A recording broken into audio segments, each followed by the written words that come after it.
I'm gonna get right into it. I had 2 strokes 2.5 years ago. And I've been wondering why other people with similar strokes have gotten better faster, right? Because I wonder how they have the same thing as me, but recuperate faster than me. My fiance, P. King, figured it out before I did. Hemorrhagic. One word. Hemorrhagic. One word. It sounds innocent, right? Hemorrhagic. But that one word means so much that it made my second stroke so dangerous that only 17%, 17%, I'm saying again so you hear me, 17% survived. Most of the people with the hemorrhagic stroke died within 4 weeks. 4 weeks. 83% died within 4 weeks. And now it makes much more sense to me now that I survived a hemorrhagic stroke, one of 17% survival rate. And so when the day after I woke up in Nashville from my stroke, I woke up with no memory. No memory. I couldn't walk. And this one I've been holding on to. I've had pain every day of my recovery. Every day. Every day. That's over 780 days now. And I've had a pain, the same pain every day, every day, every day. And that's almost synchronistic with my days of running, because I've been running for 780 days outside, no matter what the weather is, for all this time. So my pain outstretches that. So my pain has been longer than I can imagine, and I've been quiet about it. I haven't told you guys about it because I want to deny the pain. I want to deny the pain and then make it go away, right? That's what I was hoping. But all this has led me to handle this with no insurance. Zero insurance. I want everyone to hear that now. Zero insurance. And so I had to ask myself 2 questions over and over and over again. 2 questions. The first question is, won't he do it? Won't he do it? I mean, God led me through all of that, got me through 17%, helped me walk again, helped me talk again, helped me memorize again. Like, won't he do it? Won't he do it? Yes, he will. Won't he do it? And the second question is, where is your money? Where is your money? Where is your money? And I said it a few times because you're going to think it's rhetorical, but it's not. Because you got to think about, where is your money? See, there's 2 choices. Either you're on the very wide track that everyone else is on, everyone, or you're taking it to the 10th degree, right? So let me differentiate these for you. So you're on the big track that everybody's on financially, or you're on a much smaller track to the 10th degree. So 10th degree, I wanted to change that to 10%, make it easier, right? 10%. So just 10%, that's easy math. That's kick the decimal place 1 point to the left, right? So $100, kick it over, that'd be $10, or what? $1 out of $10, right? Just 1 decimal point, right? It's easy to figure out. That's what I'm trying to make my point. It's easy to figure out. So the 10%, is the basics. But you've got to figure out where the money is coming from. I was listening to the song we were playing this morning. What was it? What was it? I wrote it down. Money is coming to me. Right? That's what we were saying. Money is coming to me, but where do you put the money once you get it? Where do you put the money once you get it? That's important. That's important because I was one of the ones. Money was coming to me, and I was doing funny things with it. I was spending it.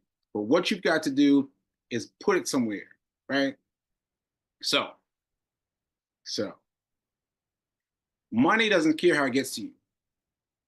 Money does not care how it gets to you. Because this is another story of mine. I was working a job, was making $200,000 a year. $200,000 a year. Now that's, you break that out, that's $15,000 per month. Per month. Can you imagine how much money you've got after you pay your bills for a month? With $15,000? I was doing nothing right. I was doing nothing right. But then I started working at DoorDash. And then I started doing everything I was supposed to be doing when I had $200,000. I started doing that when I had hundreds of dollars. And don't you know, it grew. It grew. It grew. So it's important that you do what you do with the money, right? So, because we know that savings ain't enough. Savings ain't enough. We've all tried savings. We've all tried it. Robert Kiyosaki, the author of Rich Dad, Poor Dad, he says that saving often leads to less risk taking, which makes it harder for people to build wealth. So he says, people who work hard and save money often think that investing is risky. I'll read that again. People who work hard and save often think that investing is risky. Now that's the funny thing, because that's what we do. We get our money and we hold on to it. We hold on to it. But that's the tricky part. You've got to let it go. You've got to invest it. You've got to invest it. So once again, I want everyone to nod their head when I ask you if you want to be rich. I want everybody to nod their head. Everybody nod their head. Everybody nod their head. I want to see all them heads moving. Let's go. Let's go. Let's go. Because the money doesn't care how you get it, and the amount you put aside into savings makes no difference, then what are you left with? What are you left with? Think about it. Do you expect people to give the money to you? Because I did the math. There's only 3% inherited a significant amount. 3% of the world's population, right?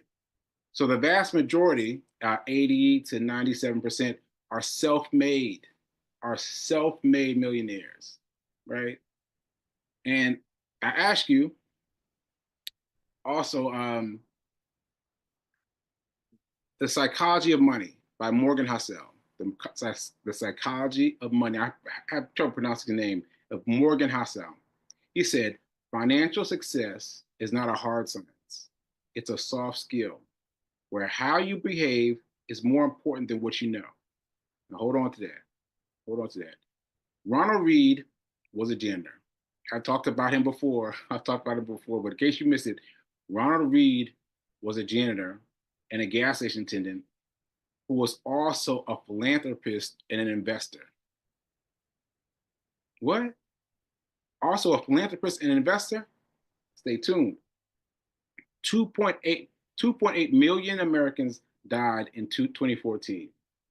Less than 4,000 of them had a net worth of $8 million when they passed away. Ronald Reed was one of them. We're talking about a J.C. Penney janitor, right? He left in his will $2 million to his stepkids and more than $6 million to his local hospital and library. This is a man, sidebar, this is a man who would have people buy him food when he went out to eat because he was so frugal. He looked so frugal. But this man was sitting on $8 million. $8 million, right? So Reed saved what he could and invested it in blue chip stocks. That's it. That's it. Reed saved what little money he had and invested it in blue chip stocks. That's it. From janitor to philanthropist. That's it. Investment. Investment. Investment. Money comes in, then you got to invest it. The money comes in, then you got to invest it. All right. Let's talk about Richard Bosconi. He was everything that Ronald Reed was not. He was a Harvard educated, Merrill Lynch executive with an MBA. Crane's business called him 40 under 40, right? And with all that left him bankrupt. Bankrupt. And here's Richard Reed, once again, who made $8 million just being simple, sweeping up in JCPenney, right? So what's the difference between Ronald Reed and you? Does he outstrip you? Is he better than you? The only difference is Ronald Reed already started. Already started. That's it. That's the only difference between him and you. That's it. So what are you going to do? Are you going to punch along and get paid nothing for your life? Not enough for your siblings or your significant others or your stepkids or your local library? Because you've got a lot you could do with that money, right? I've got another surprise for you. Millionaires have regular jobs. Regular jobs. We're talking teachers, bus drivers, nurses. Why not you? Why not you? So let's go back to the 10th degree. How do you take the 10th degree? You transform that 10%. Just take 10% of the money that comes into you today and invest it. Let's take 10%. I made it clear how easy it was. Just move the decimal point, one decimal to the left. Take that money and invest it. Take that money and invest it. Take that money and invest it. So all you have to do to move yourself from the 2.8 million people we talked about in 2014 and move it to the $4,000 that had regular jobs with $8 million, because that could be you. That could be you. So I want Rockland CSL to become the congregation with the largest net worth there is. That's what I want. That's what I see. That's what I feel for you guys. I want you guys to be the biggest, baddest congregation that it can be, right? But I need you. I need you to give. I need you to do. I need you to do something, right? So I don't want this to be just a speech where you say, hey, that's a nice idea. I want you to do something. So I'm going to put my phone number in this chat. I'm going to put my phone number in the chat, and I'm going to ask you to text me. Text me. Let's get something going. Let's get this going. Let me get this vision going, because I want to see us, like I said, I want Rockland CSL to be the place where all the abundance is. Oh, that reminds me of Reverend Mel, where she wanted those 40 bags a month that they were given, and she collected over 600 bags in 3 months. Like, that's an investment. That's an intention, setting an intention. So I'm setting an intention to make Rockland CSL the place where we get the large network. So I'm gonna put my number in here, and I'm gonna just ask you to reach out to me if you want to know more, and I'm gonna help you, because what I've discovered is that you need somebody to do it with you. Like, you can do it yourself, because I did it myself, but it's easier if you do it with someone, right? Do it with someone, right? So yeah, so that's what I have to say. Also, your love work, I'm gonna do my Reverend Mel's your love work.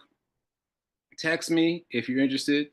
If you're interested, I put my number in there, and let me know.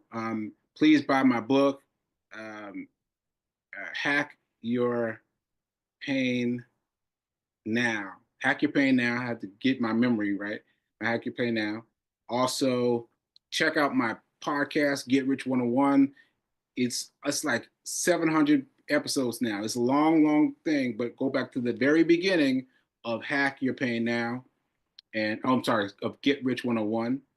And yeah, and if you found value in today's talk, and know of any other event, any other company or any conference that could benefit from something similar, I love an introduction. Feel free to reach out. And that's what I have to say. Ashe.